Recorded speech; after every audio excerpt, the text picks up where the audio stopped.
Good morning, podcast audience. This is Ed Franklin with the Ed Franklin No Limits podcast. Remember, you can always contact me at edfranklin.nolimits@gmail.com if you would like to be on the podcast or have a guest that you think would be good fit for my podcast. That'd be great. Today, I'm excited. This is my new friend, I guess, this year, right? We just met this year, and Deborah did some business coaching for me and did a great job. And she's a ball of energy. So sit down, sit tight, and let's see where this thing goes. But so, Deborah, thank you very much for doing this. First of all, I know time's valuable to you, so I appreciate it. Oh, likewise, Ed. I cleared my calendar. It was just a matter of making the right date work. And yeah, super excited to be here. And I'm really proud of what you're doing. Like you said, we've worked together, and I so believe in the vision that you have for yourself with what you're doing. So any way I can support you, absolutely. I appreciate it. So first of all, tell us a little bit about Debbra Sweet, because I would miss, if I tried to tell everybody all the things you do, I'd miss 90% of it. So tell us a little bit about Thrive Right Consulting. I guess we'll start with that. Oh, Thrive Right? Okay, you're going to take me there. I was going to go a little different direction. You go any way you want. It's up to you. Okay, so lately I've been introducing myself this way. I'm Deborah by day and I'm Cher by night. So we'll get into that at some point, I'm sure. Yeah. So what do? Basically, for men, I help you increase clients and customers and have an amazing time doing it. So you gain that time freedom, that money freedom, that peace of mind, and you know I've got your back with your business growth strategy. And ladies, I help you be seen, be heard, step up, make impact income so you can rock that brand anytime, anyplace, anywhere. So, okay, that's my sexy talk for both boys and girls, but that lands right in front of that is Thrive Right Consulting. So Thrive Right is a business that I launched about 7.5 years ago. Started this company because alongside that, for about 2 decades, I've run a high-level strategic marketing firm called Sweet Marketing Solutions. It's still open to the public, but around 7.5 years ago, I knew that it was time to pivot and up-level the marketing firm once again, which I did. So our core strengths there are simple, very black and white. I write high-level marketing plans, we develop parts and pieces, I implement, and I manage. I get brought in many times to CMO, which means to look at if you're, people have lots of contracts of all these people doing marketing and they're not sure if it's working or it's taking a lot to handle. I can step in and let me be that captain of your team, if you will, to make sure you're getting what you want and what you need. But being in that business and being in business since I was a kid, I've seen these patterns play out again and again and again. And Ed, you and I've talked a lot. My heart is to really help teach business owners how to do business differently. And that's where Thrive Right comes in. So I'm going to step up on my soapbox for just a moment. Okay.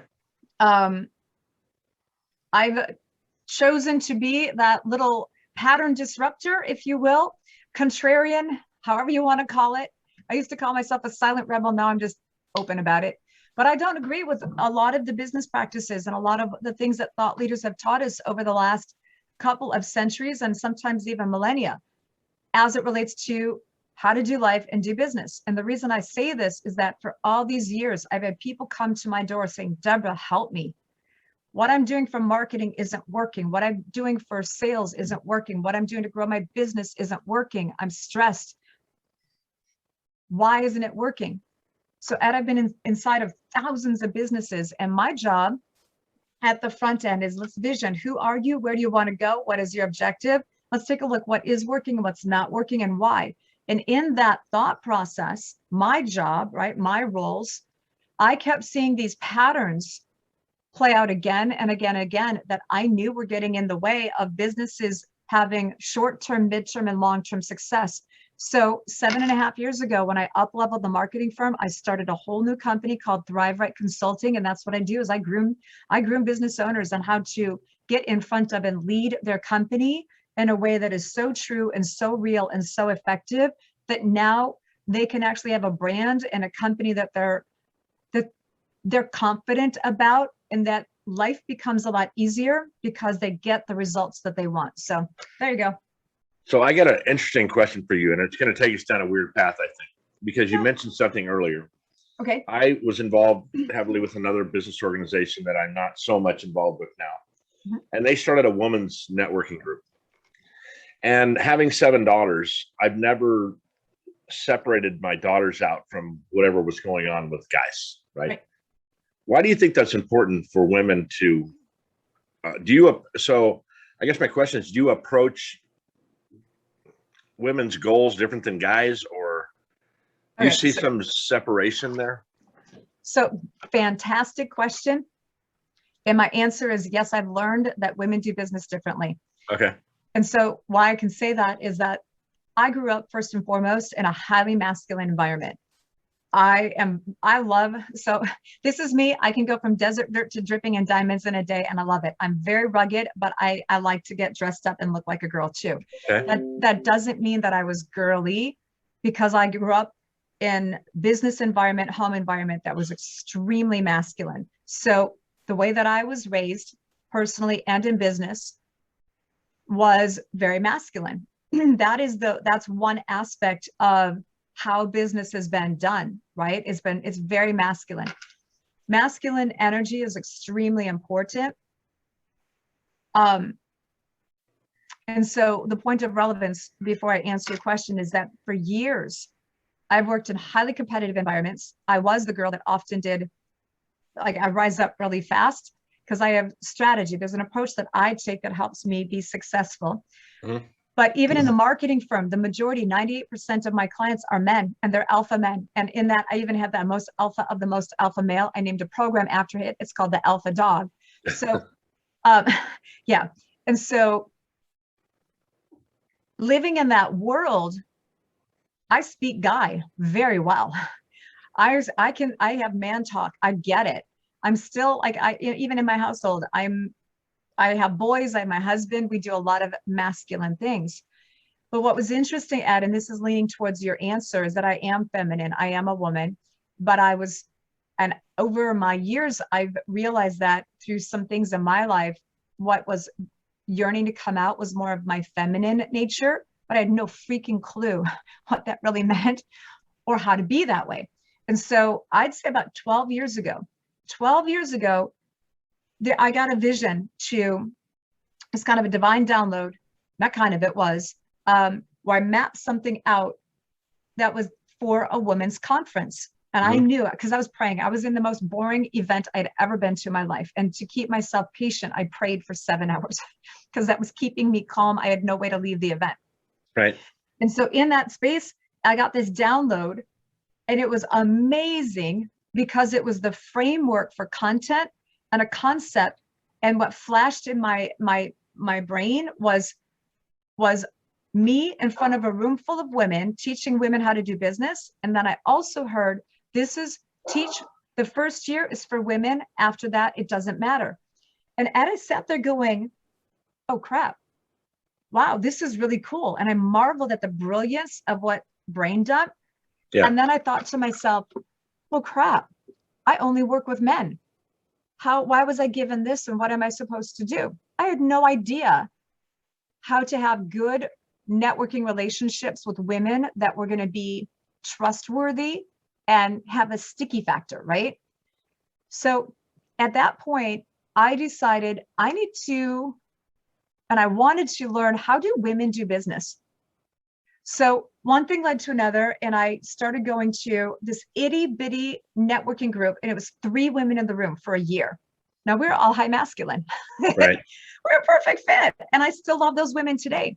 But that led me to other things, led me to other groups. And so I've invested a lot of time because that vision that I got, I've actually done. And it was successful the first year, and then I failed hard the second year. I was humiliated the second year because I was leveling up, and I'm still learning this whole thing about who's my woman? How do I serve and make this vision reality? Because how I've been doing business in a very masculine way was not matching with what I needed to do. So the short version of a very interesting journey is that, yes, women do business very different. And there are, I'm going to say, subsects of women, just like there are subsects of men, not S-E-X, S-E-C-T-S. Right. of personalities, behavioral styles. And so what I do now in my one-to-one work with Thrive Right, or in my group programs, is I do train certain things just for females and certain things just for men. And then I merge them together so they can practice. Because yeah, there is some real distinct differences in how women approach doing business versus how men do it. So you're probably probably the second woman in my life that ever admitted that. And my wife being the first one, right? That women are different than men. I don't necessarily have a preference. I would say I would rather work with women in particular if it's more of a planning or a thoughtful where they need longer attention spans. I would definitely rather work with a woman. I mean, I don't really care either way. I know the typical, I guess, stereotype of a man is if something shiny drives by, you lose him for 3 seconds and then he's back, you know. It's like a Harley thing. Is that a Harley? You know, kind of thing. That's kind of true, by the way. And maybe God gave me $7 because I grew up in that masculine era too. And maybe he gave me $7. I just never felt like I treated my daughters differently than my son. However, they definitely had different, there was definitely different reactions to different situations that were going on. I don't care either way who I work with, but I would say I'm probably 51, 52% woman I'd rather work with than a guy. So what's really interesting is that so much of my life was around men, and I love my men, right? I really do. They're amazing because in some respects, you can get in for transactional business. So here's the short and skinny of it. Men are transactional first, relationship second. Women are relationship first and transactional on the back end. That's in the nutshell, that's what it is. If you don't know what that means, maybe we should talk.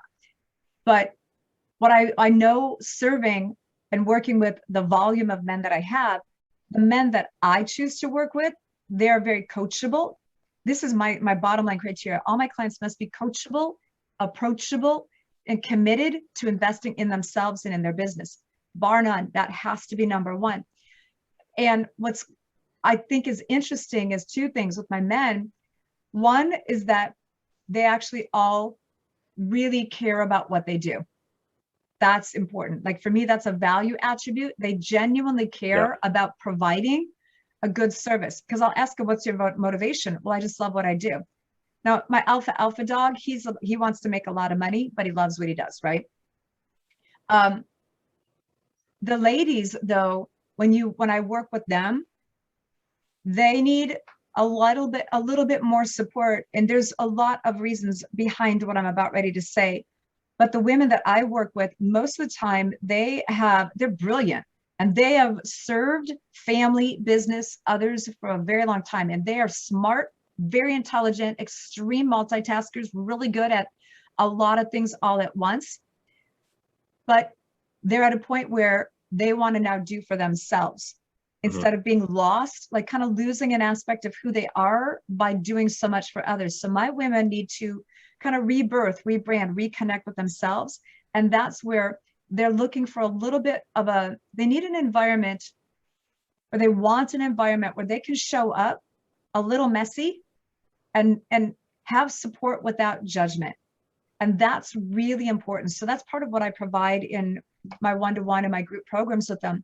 But what I think is great is that every single human, and Ed, you have this too, you are definitely high masculine, but you are already aligned and in tune with your feminine energy. So guys listening to this, y'all got it. We're all 100% human, which means we've got feelings and we have logic. But when we are so stuck in logic, so this goes beyond gender, what I'm going to say right now, this is gender neutral. One of the biggest things that gets in the way of people achieving their goals, personally or professionally, is that, especially here in the United States, we've been trained and programmed to live on our top 10% logic brain. And that's where we get overwhelmed.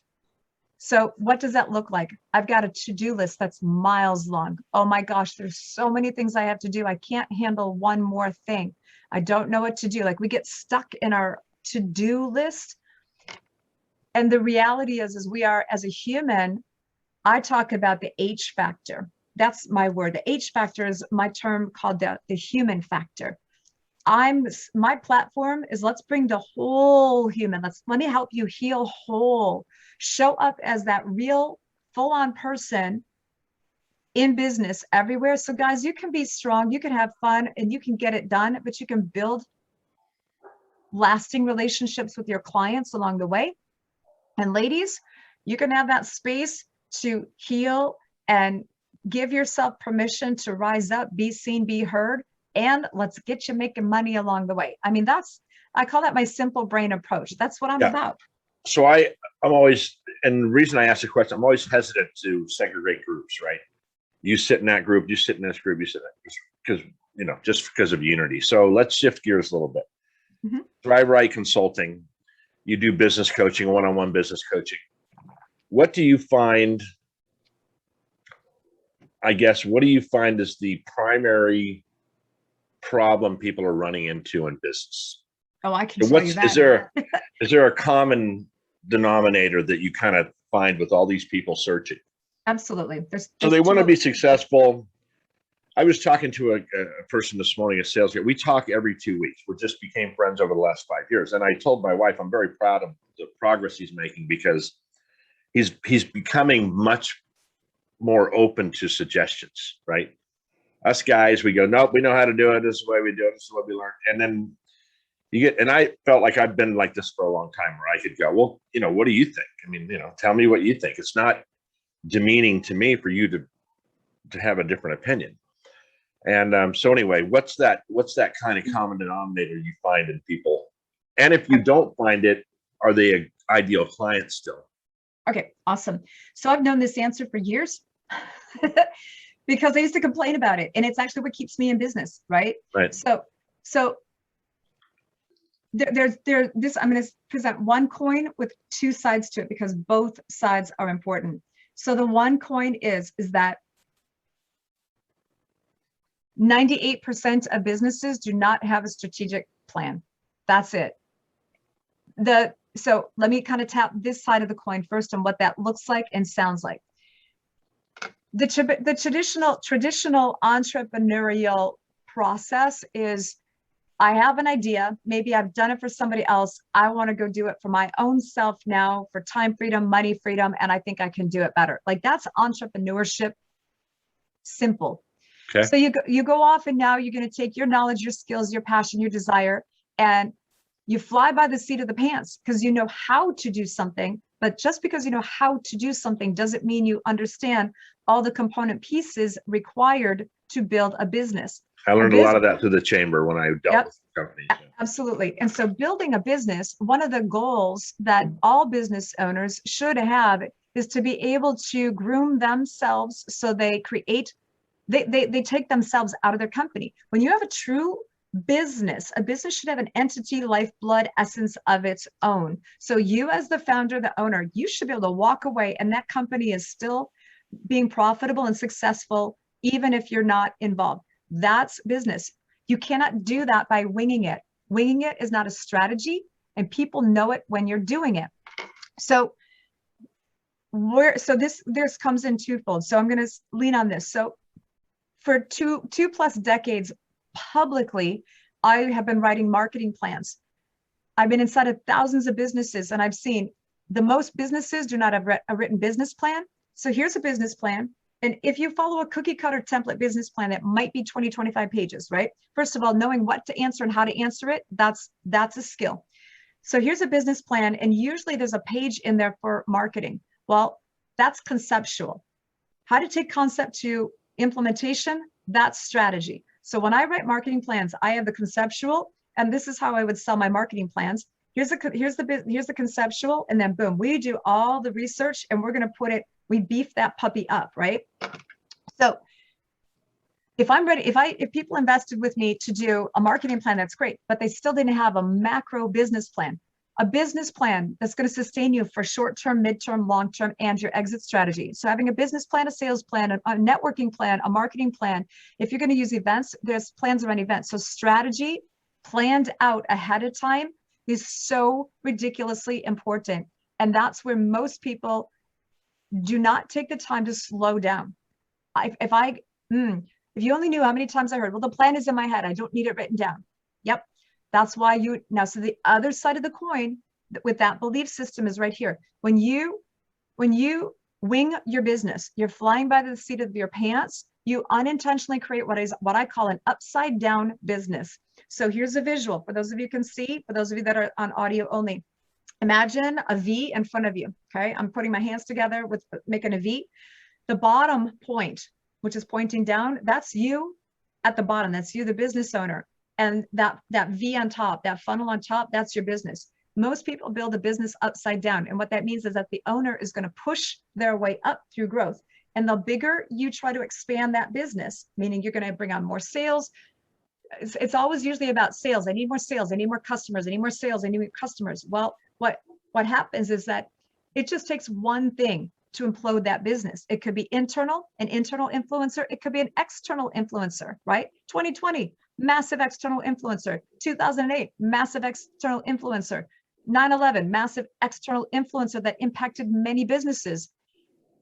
When a business is upside down because they didn't strategize it, that business can implode and usually crush. And so you can turn a business around, and it takes strategy to do that. It takes planning to do that. Doesn't always have to take a long time. I've created strategy turnarounds for businesses that within 45 days, boom, we have results quadrupled. That's what I said. I've said it many times over. But a better way to do it is let's build the strategy first. So you build a business right side up. The distinction here is that when you're building a business right side up, is that you are now leading the company. That means leading the brand, owning your brand. You as a leader, now you have a platform underneath that's scalable. If you need it to go big, if you need to pull it back, you're leading the company. And that's where you get rest to the soul. You get confidence that, oh my gosh, I'm doing this right. You get time freedom. You get that money freedom. You get to leverage your resources in a way that allows you to do what you're best at. So you have the time freedom and the money freedom, but what you're also doing is you've got the game plan to have the infrastructure that allows your company to be sustainable long-term with or without you. So I find a lot of times and this has happened in the last couple of companies I've been with, I'd ask the owner, what do you want your company to look like? Mm-hmm. It's not enough just to have big numbers. If you don't have a value proposition and if you don't have profit, right? Right. I was talking to a CEO of a company once, and this was about a $350 million company. And I said something about, if you could make 30% off of pencils, you could go into the pencil business too. You could add that to your line. And he says, well, we don't want to be in the pencil business. So at 30%, you want to be in the pencil business. I mean, the whole idea was to tell him, look, it's all about profit. You can do $1 million a year or $100 million a year, but if you're only making 1%, it's not going to, it takes That's about hard. 13% to run a company just in general, just to pay the bills. Right. Those are hard numbers, by the way. And what I mean by that is that's the complicated way of doing business. So I agree with you on that. That's one of the things that we do first when I'm working with my clients, either in a group or in a one-to-one. The very first thing we're going to do is, what's your vision? Because I need you to have real clear vision. And I also want to lean into this because you said, a mission and the USP and that stuff. Those are traditional ways of doing business. And yes, a company should have a mission. But what I find also what is missing, it's a gap, is that we can get logical about a mission. We can get logical about our brand, things that for branding. But if the heart is not connected at the top level, you're never going to get your team to follow through. And now you're wasting time in spinning wheels. So my approach at visioning your mission is a little different. But the other part about it is that what you said right there, doing $1 million at 1%. When I said that's hard, that's the hard business. That's one of the first things we look at. Where are your top 3 profit centers? What are you focusing on? Most people focus on the low hanging fruit. So we create a radical shift right away because I want my clients to be able to generate income from our time together sooner rather than later. And that takes a different strategy. It takes a different approach at planning. Yeah. So I've been paid different ways, commission wise in sales. And I always say to people, a salesman needs to know the cost of doing business. Oh yeah. If you're getting paid on gross and you're just shoving stuff in and you're not paying attention to what's going on, you can kill a company. And the cost of doing business keeps going up, but no one's identifying that cost of doing business. So the other thing I said to this guy is, you, in my opinion, as a salesperson over the years, you need to be we'll just use the moving business. You can't be a moving, I asked him, do you want to be a moving company with a sales department, or do you want to be a sales company in the moving business? Yep. Because once everybody understands, from the janitor to the CEO, understands what the primary goal is, and you're all people of possibility, yep, that's going to move you forward, I find. So that's interesting. So I had another question for you, but well, can I pick up on that? Because yeah, go ahead. What you just said, that's a lot of what I do too. You and I have so much in alignment. That's kind of why we're here together, right? Yeah. And so it's what I love about you, and I'm thrilled of how you're serving. So one of the things that I have done and I've taught for years is that marketing. So this is Thrive Right. I groom you for everything that you need to grow that company. And then, but it also is from a lens of, I know what a company needs for effective marketing. And so just as you said that everybody needs to understand that they're involved in the sales of the company, everybody's also involved in the marketing of the company. Marketing is infused into every single aspect of what you do in business. And that's a different perspective where I'm not here just to sell a widget. In fact, a lot of times what I tell people is, you don't need another tool. You have too many tools in your toolbox that you don't even use yet. Let's get you working more efficiently with what you've got. But there's this other part, which is what accelerates my heart, is the alignment. I've gone into companies where I've built the marketing plan, I've been the business plan, the growth strategies, all this kind of stuff. And then I'll actually go and develop customized trainings for that company, for their employees. And I'll oversee the training, because being able to transfer my knowledge into igniting the heart of your employees to see the vision of what you've just invested into by having some kind of a growth plan or a marketing plan, that's magic. And when we can turn on the hearts of the employees, so they align with your company core values and they align with the vision that you have, and not just align, but they are exhilarated to be part of it, be something bigger. Now you've shifted the culture of the company. Now you give those people a reason to show up beyond a paycheck. Now you lay the foundation for loyalty. I tell people all the time, like, here's always an indicator. Like, I can tell you, number one, when a brand is broken, and if they have employees, I'll ask them, tell me about your employees. And when they tell me, oh, I have employee churn, that's because you don't have a good onboarding system and your brand is broken. By what?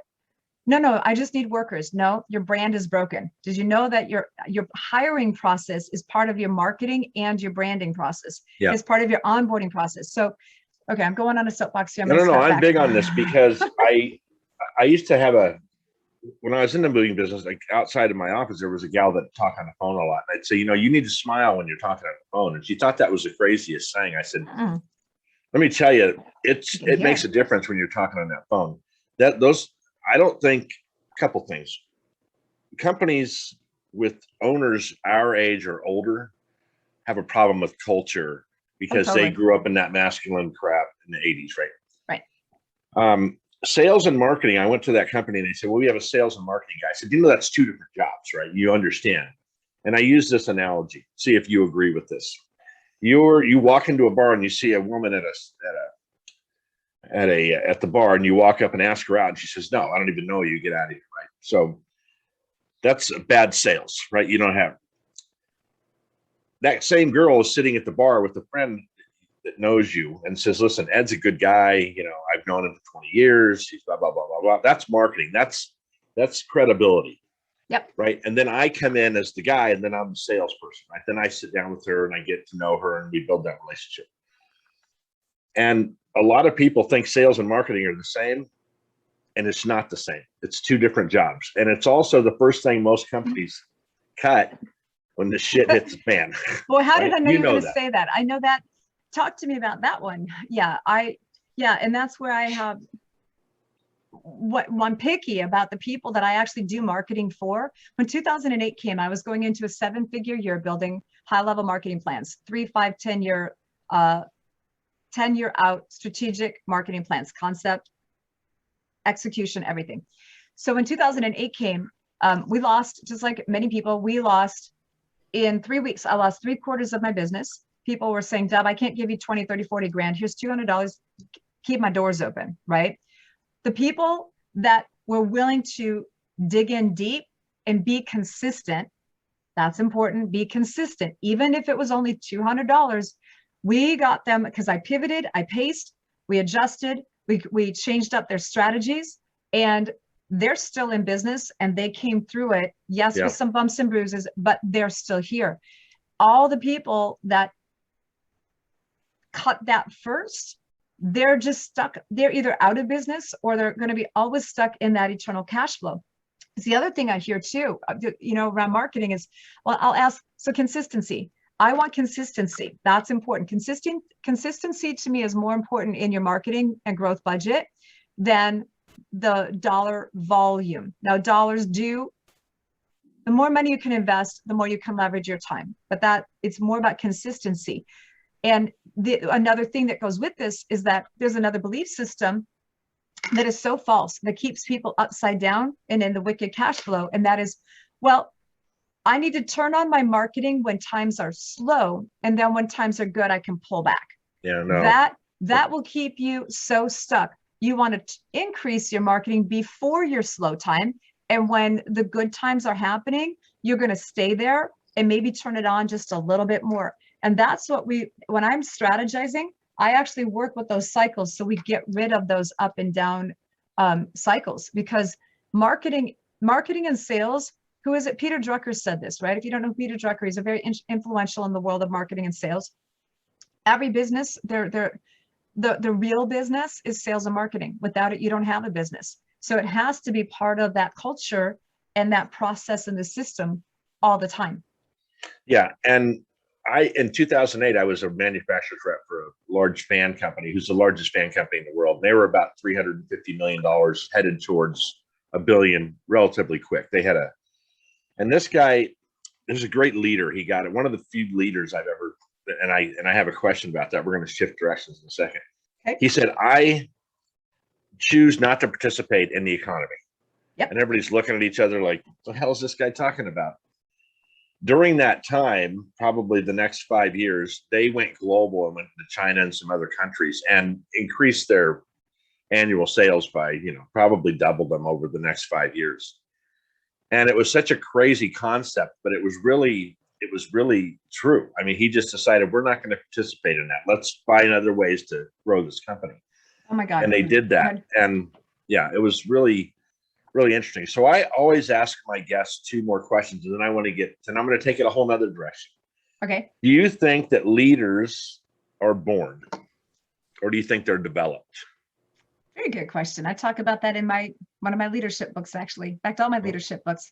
So my opinion is probably going to be counter to what most people will say. I believe intuitively we are all born with the aptitude, genetically, DNA hardwired into our little bitty bodies to be a leader. And the reason I say that, and I stand with that, is if you look at children, okay, we're talking itty bitty kids. Yeah. You can see it play out in children. Everybody's got that capacity to do it. And like, how many times have you heard hardship stories? A parent passes and the young child all of a sudden takes on a role to help out with the family. They were not asked to do it. They just intuitively did it, right? Yeah. Or you take the little girl who's playing with her dolly, right? Her little baby doll. That is leadership. She is being a leader, being a mommy, just playing with toys. So I believe that every single human was born genetically hardwired to be a leader. Now, that being said, being a good leader requires, in my opinion, knowledge and opportunities to learn, grow, and do, right? You're going to learn and you're going to apply. And there's a lot of methodologies around leadership. And I'm going to tell you very clearly, I have never once intentionally studied any methodology of leadership. And the reason I say that is because I've had it over the years. People tell me, they're like, oh, you do such and such leadership, or you do this leadership, or you do this leadership, or you've studied this. And I'm like, nope. I just simply am me. And then later I'll go take a look at what they've told me. I'm like, oh yeah, I do that. So Well, because I'm and just you're me. going down my same belief path, is that the best leaders are the most humble people in the world, right? They're not tellers, they're doers, and then they lead by example, right? Yeah. Jack Canfield says at 5 years old, Harvard studied a bunch of 5-year-olds, and their self-confidence was off the charts, right? They could do anything, they could fly, they could do whatever. And at 18, they're suicidal. Yeah. So those leadership qualities, we tend to start beating those leadership qualities down. And I posted something online the other day and I've told this story on my podcast. When I was 10 years old, my principal, Mr. Koskinen, put his arm around me, bent down to my level and said, you're a leader, Ed. You need to continue this path, right? You need to understand people will follow what you do, but you got to use it the right way, right? Because you can use leadership in a wrong way. Right. You said something about mothers. Mothers don't get enough credit for being leaders because they don't normally stand out in front of the family. They're usually the ones in back. Yep. The other day, Piper, I was doing something in the kitchen and she set up her baby doll with food and everything, like she made dinner for this. And that's funny you brought that up because my wife came down later and went, "What's that?" I said, "That Piper set it up. I don't know. It was at the bar, like our little bar." But so the second part to that, I hope you were done, but do you think greatness is developed or are we born with greatness? Because there's a difference in greatness. So I tell people all the time, I have never, except for that one guy I just mentioned, and I never worked for him, I have never met a really good leader. Just me personally. That means I haven't probably been around the world enough. I've never worked for a really good leader. And I look back and I said, that's sad. I have 2 teachers that I remember from school. One looked like a movie star. So my mom just figured I was sick, by the way. And she said, you fell in love. You're so in love with this teacher. Right? She just looked like this movie star, blonde hair and everything. And one other teacher that stood out in my life. And that's sad because I had a lot of teachers in my life, right? So I guess maybe the better question is, have you ever had a relationship with a really good leader, been led by a really good leader?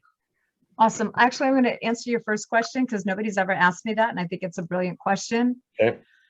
Do I think greatness is born or developed? I am only going to speak from my perspective. Okay. So this is a filtered lens coming from my life. So when people get to see and hear about what I'm up to now, this is the result of many decades of working on me and for a long time unknowingly having myself on a quest to become whole, healthy, and loved. Okay. So there's a lot about my younger years that if I gave the full black and white photograph of my first 24 years, a lot of hardship, a lot of harshness, very, very dark times. So the woman you see me today, that I am today, is the woman I've always felt that I was supposed to be, but that was not the journey of what showed up. So greatness. I guess this is going to be my humbling, and I'm going to try my best to not actually cry. Yep. So I think that greatness, from my perspective, comes with nurturing. I think we all have seeds and potential for greatness. And I think there are people who are fortunate enough to actually be fully aligned in their life with who they are and what they're supposed to be, that allows them to be really great early on because they had a fully nurturing or very supportive environment to help guide them and groom them. I made a lot of mistakes growing up. I had a vision for who I was supposed to be, and I made a lot of decisions, tried a lot of things. Some were big, significant life detours that have definitely groomed me for who I am.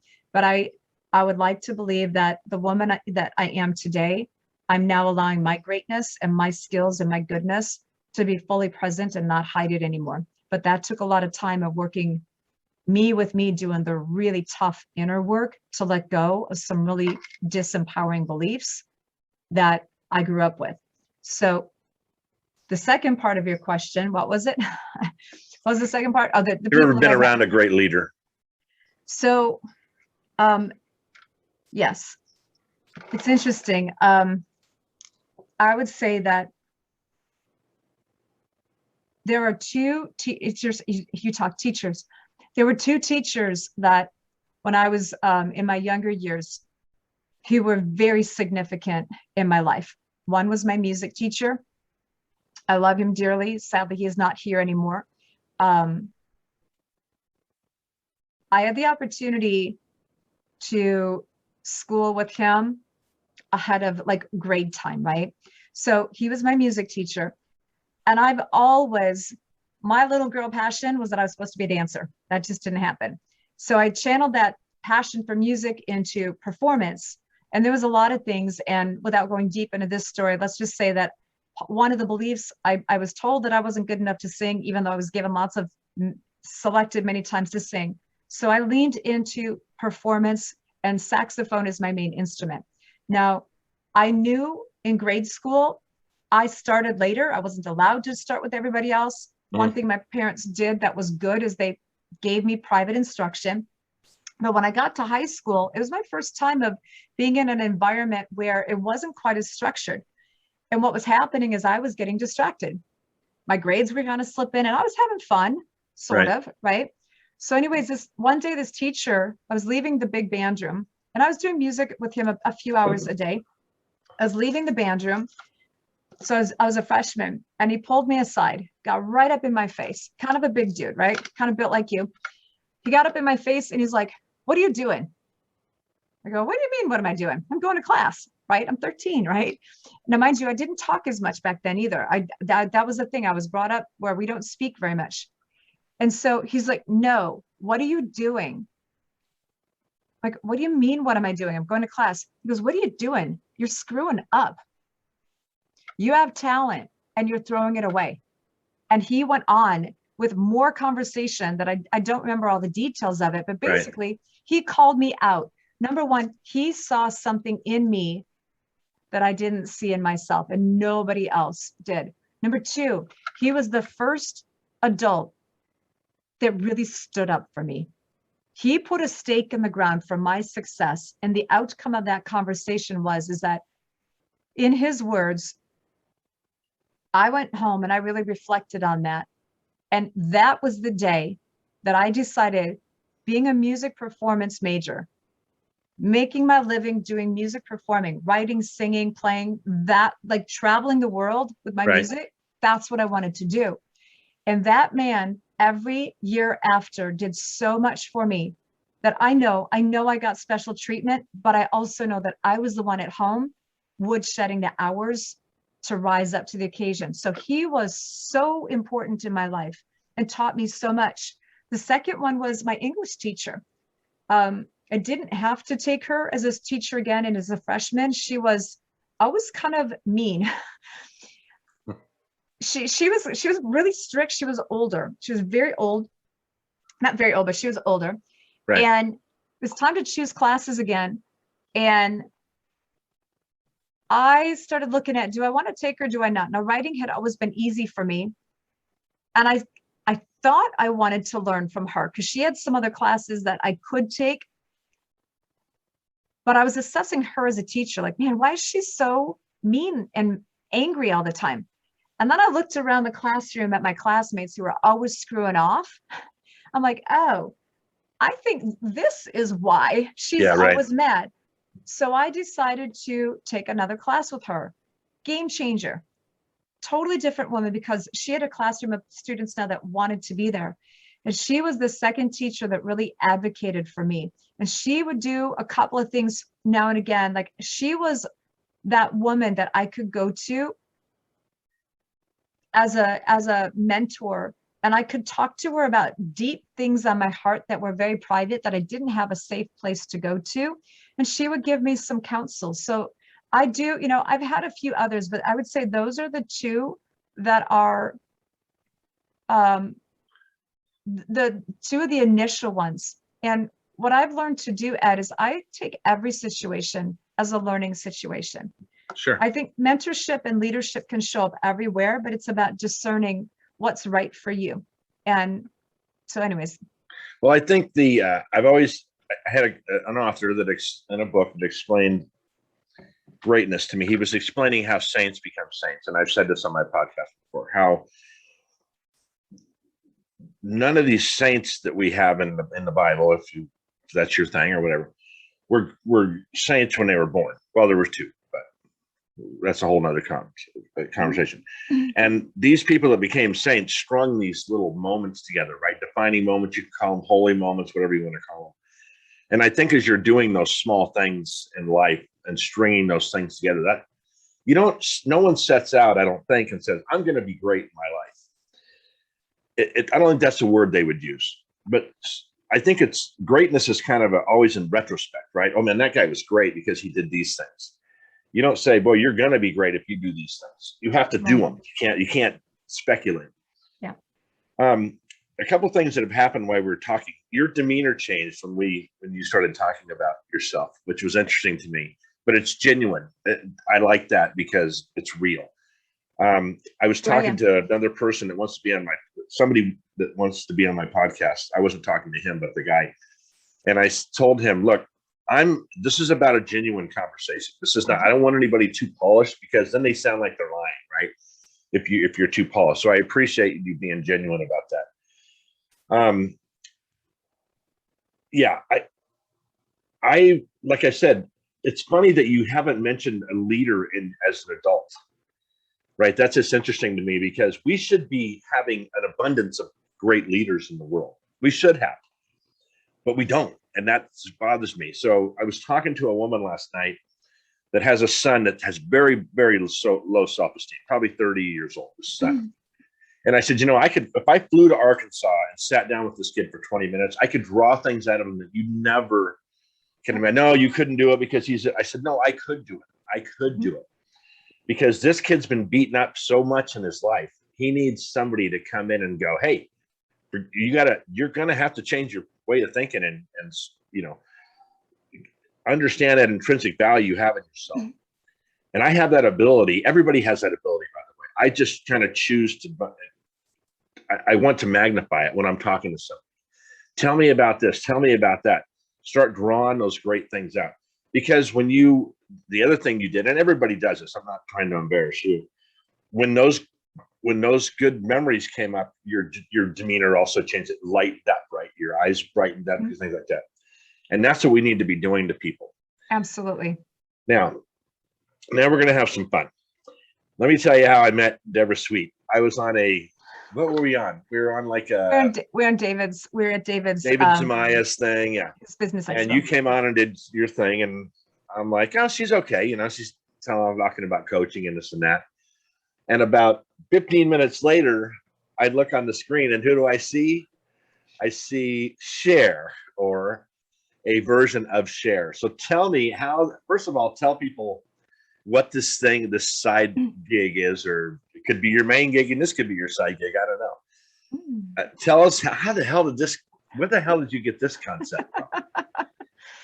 Okay. So I'm going to loop a couple of things together. And first of all, thank you for just giving me space to be real. And that's how I choose to show up. It took a lot to undo. Over the years I've been undoing so that I can be transparent and allow myself to be vulnerable publicly. And so that leadership thing, that's been put on my shoulders since I was 4.5. And I'm going to loop this together quick and short and then get to your question.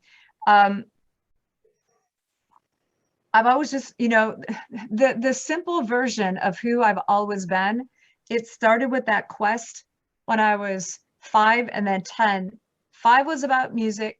10 was a life-altering, one of the worst days of my life that unknowingly put me on this quest to be whole, healthy, healed, and loved, right? And so music has been my catalyst and literally carried me through and kept me alive, literally, for decades, through all the things that I had gone through. Music is a form of expression. I write lyrical music. I write and play instrumental music because I play a variety of instruments. So music has always been a passion.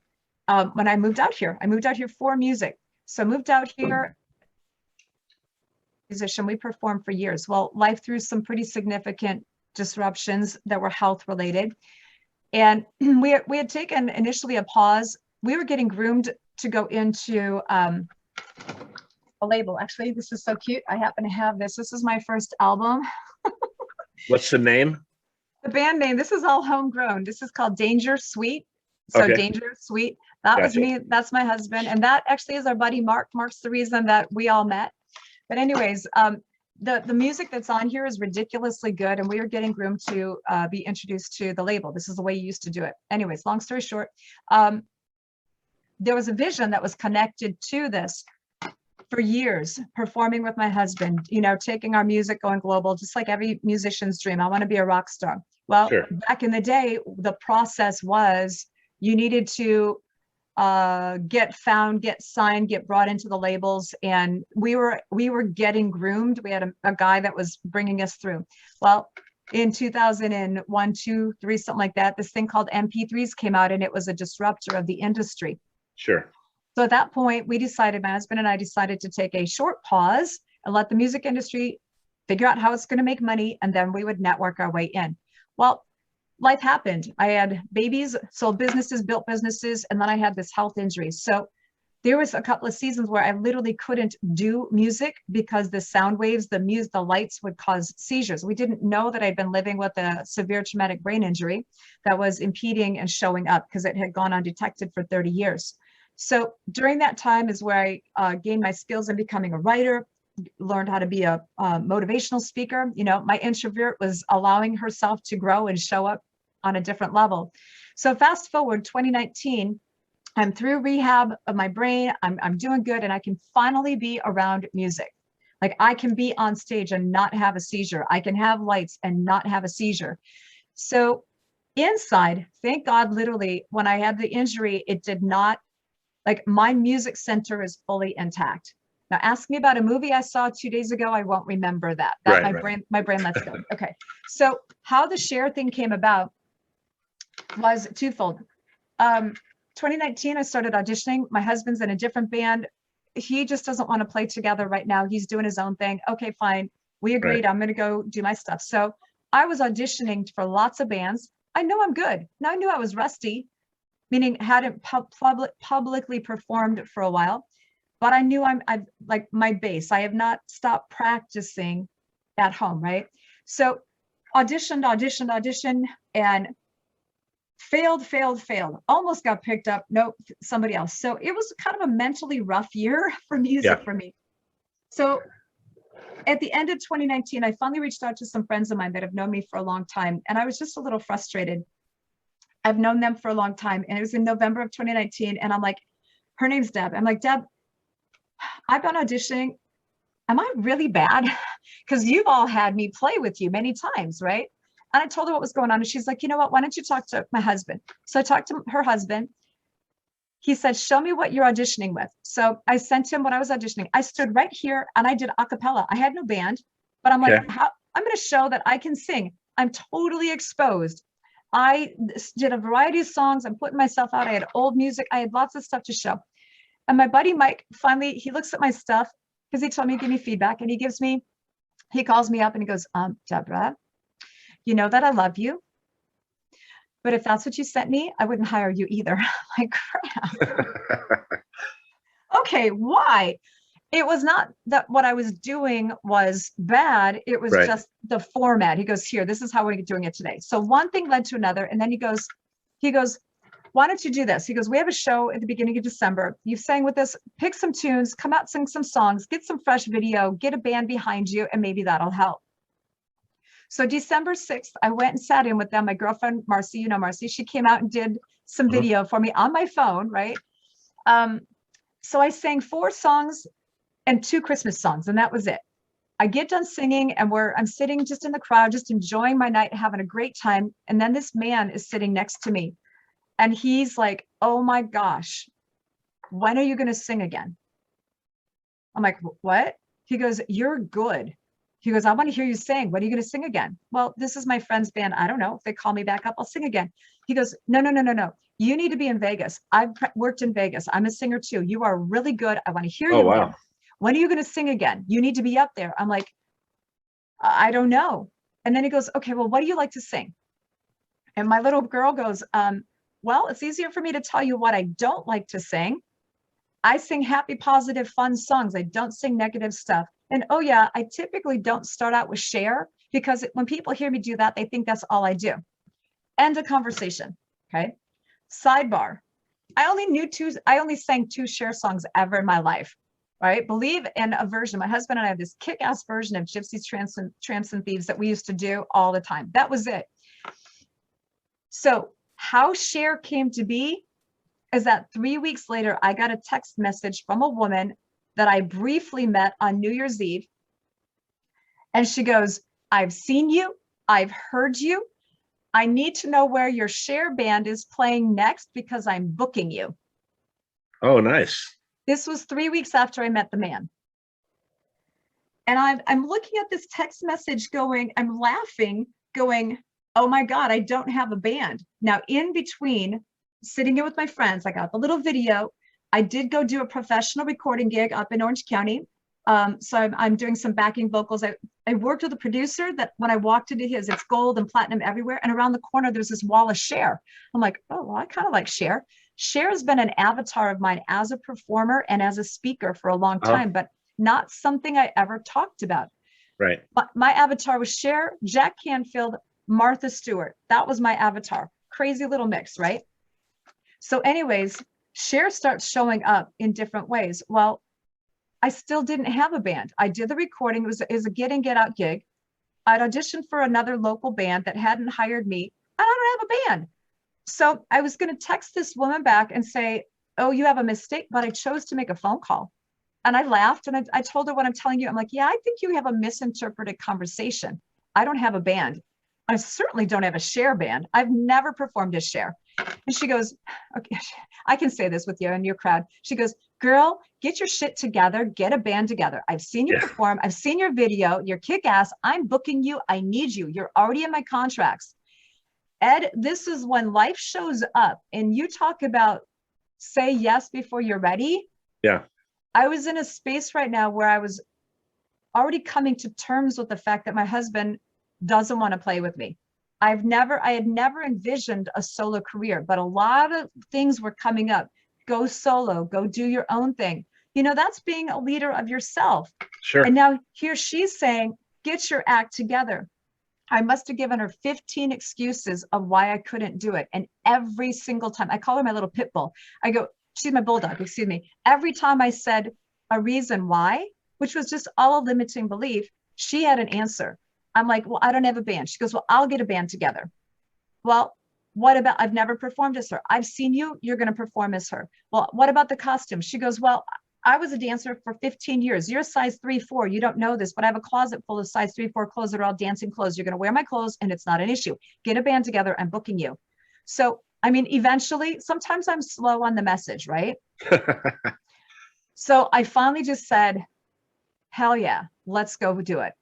Because, and this is where I'm at. So I said yes to the opportunity because what I saw that was really in front of me, God was grooming me, because what I've always envisioned was performing like her or people like her, that variety, that over the top, that I'm an entertainer, right? Let me go do. Well, what better to groom me for my own music and my own performance than to go be one of the top icons? I'm growing through her. And Ed, I'm going to land in a couple of thoughts here. Cher, I say this as always. We have an amazing show coming up. I have a 2-hour show coming up. It's a Vegas style show at the end of September. It's going to be freaking incredible. I love the brilliance that God brings in all things when we allow ourselves to see it, because Cher is for me, but it is not about me. I get to grow as a performer and as an entertainer by being her. I'm learning so much by being. But last year, inside of COVID, when you think about this, I birthed this all through COVID. I'm making my own costumes. I'm buying I'm recycling clothes. Like when everything was shutting down, I built this brilliant band, and we're growing up. So you talk about, we are not living within the world. I also adopted that mindset in 2008. I'm not, and I live it. I'm not, the external world can do what it's going to do. That's not going to influence what I'm doing here. Right. But here's the final thing about what really hit me by being her. There's a couple things here. One is that last Christmas in December, I had an opportunity. So share is highly marketable. We have Vegas share, glitter and glam share. I've got leather and lace share. We have shared unplugged. I've got holiday share. So I dress up in holiday styles and we do her and holiday songs. Well, last year I got to perform with another batch of musicians doing a big holiday event. And this is what really hit my heart. It was a Christmas tree lighting ceremony down in San Diego, all outdoors, masks on. We were on stage. We got done with the show. I'm in this beautiful flowy dress. I look like a little princess, right? The cap, the gown, share full on. Mm-hmm. And this mama and her little girl came up to me. A little girl was about 6 or 7. And they put a barrier between us and the stage. So I kind of knelt down on the bottom of the stage to hear the mother. And the mother's like, my daughter wanted to come meet you. Your dress is beautiful and you sing so amazingly. And she just wanted to meet you. So I moved in this far to look the little girl in the eye, to talk to her. Yeah. And she had her mask was a scarf, a handmade scarf. And the first thing that flashed in her eyes when I inched 2 inches forward was fear. And my heart just wanted to hold her and because of COVID. Because of COVID and all the negative BS that's right. So I just wanted to hold her and just scream out, you're safe. Oh my gosh, you're safe, right? That was my internal dialogue. But I pulled back just a moment and then she relaxed and we had a dialogue and it was so beautiful. And what really hit me is, oh my gosh, this is what it's about. This is why I'm doing Share. Because Ed, you know that my life mission is to launch a new school system for children between the ages of kindergarten through 12th grade. The pathway is what I'm doing now. I'm teaching adults because my adults have to support the children. I want to empower, I want to inspire, I want to lead and show we can do business authentically and differently. And every single human has purpose. What they do matters, who they are matters. 100%. Share is opening doors like I never imagined. For little girls, in that moment, I was like, oh my gosh, that's that Disney moment I've heard about. Like I tapped on and I saw her light up. When I'm performing a Share now for women my age and even young girls, I was at an event last week and I told one woman kind of casually, I'm like, yeah, I'm Deborah by day and I'm Share by night. Word got out. These women were coming up. This one young lady in her 30s came up and she's like, oh my God, you sing?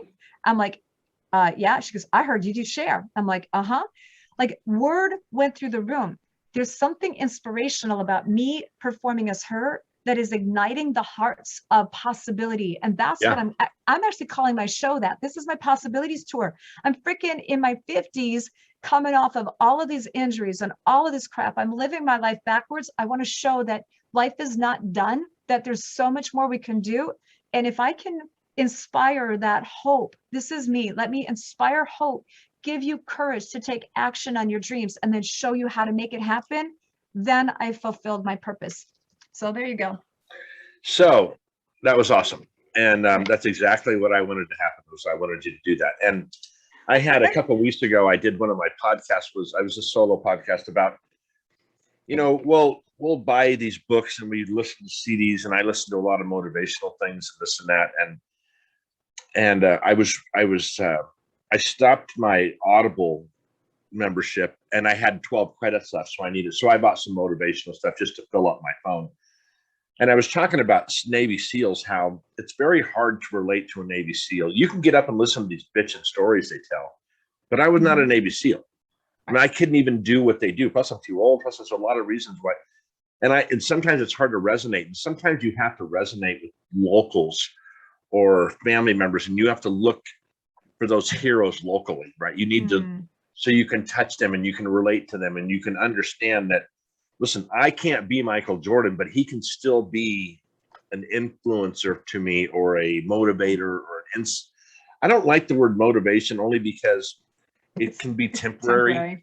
Inspiration is what I would rather be, an inspirational speaker than a motivational speaker. Yep. You're one of those local heroes we should be looking to. Oh, you know, your family looks to you as that. Those girls were looking to that. Little baby girl was looking to you like that.